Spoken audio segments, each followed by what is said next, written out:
અને ભાઈઓ તમે બધા ચમ અહીંયા બેસી જાઓ, કોઈ કામ ધંધો નહીં લે? અમારે પૈસા જ અમે કામ ધંધો કરીએ યાર. શું કામ ધંધો નહીં? તમે મારા અંગાથી આપણે અમદાવાદ જઈને ધંધાની વાત કર. અરે આમાં તો પૈસા જ નહીં યાર.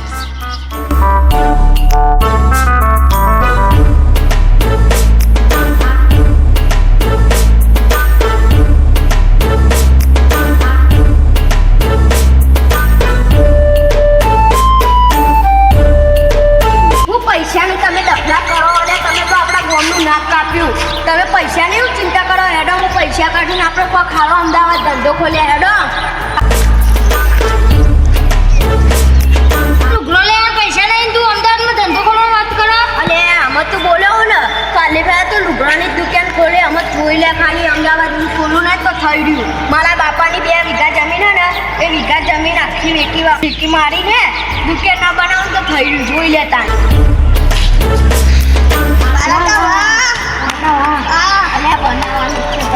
ચિંતા ના કરતા. લીધા તો આપણું આમ ગોમમાં બહુ પરાવી અલે ભલે તું બોલ્યો હોય પણ આ જો ખાલી આ બંપો તો દુકાન ના બનાવો ને અમદાવાદ તો પતિજી વાત. આ બંપો જે ખાલી જો ખાલી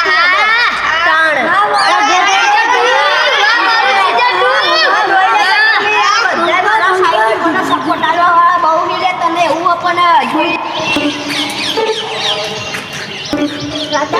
આપણે બેન આવું ધંધો ના કરીએ, આપણે 2 નંબરનો ધંધો કરીએ, આખું ગામમાં શું કરાવીએ. હા તું ચિંતા ના, પણ 2 નંબરનો ધંધો ના કરાય. આપણે કરવો હોય તો ઈમાનદારીથી કરવો પડે અને આવો ના કરાય 2 નંબરનો. તો કરીએ તો આવો જ સારું અમદાવાદનું કહું ને જ કરાય. ખબર પડી? અને એ વાત તો વાંચી કરી આપણે હેડ તું બોલ્યો ને એટલે આપણે મોની ગયો હેડ થાય. આપણે ઘુમાયણમાં 2 નંબરનો ધંધો તો કરીએ તો ચિંતા ના કરે. શું કીધું બરાબર? આમ તો તારા જેવો સલાહકાર ને કલાકાર કોઈ નહીં હો ભાઈ. જબ્બર માણસ તું. હા આ બધા જોતા રહી જાય ને આપણે મજબૂત કરીએ તો એવું ચિંતા કરો. એટલે હેડ આપણે પેલા કહીને આવીએ. આપણે 2 નંબરનો ધંધો કરવાનો હોય. એ ભાઈ જો ભલે હું લુગડાની દુકાન ના બનાવું પણ ને 2 નંબરનો ધંધો કરવાનો બહુ મોટો કરીશ. જોઈ લે ગામમાં બૂમ ના પડે ને, જોઈ લેજે આ બંપાની બૂમ ના પડે તો થઈ ગયું. જોઈ લેતા વાકા એ 2 નંબરની વાત કરવાની સાચું કર્યું કે કમાવાય ના કમાય એવું નહીં, પણ તું 2 નંબરમાં પકડાઈ જાય તો તારા પપ્પાનું નામ બદનામ થશે. તું ભણવામાં હોશિયારું તો ભણે, તારી ભરતી કર, પોલીસ આર્મીમાં જા તો તારું નામ બની જશે.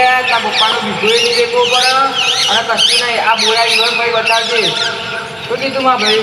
એટલે તમારે બધા કહું કશું ધંધો બંધો કરવો નહીં, ભણો, સરકારી ભરતી કરો અને આર્મી પોલીસમાં જો આપણા દેશનું નામ રોશન કરો. જય માતાજી મિત્રો.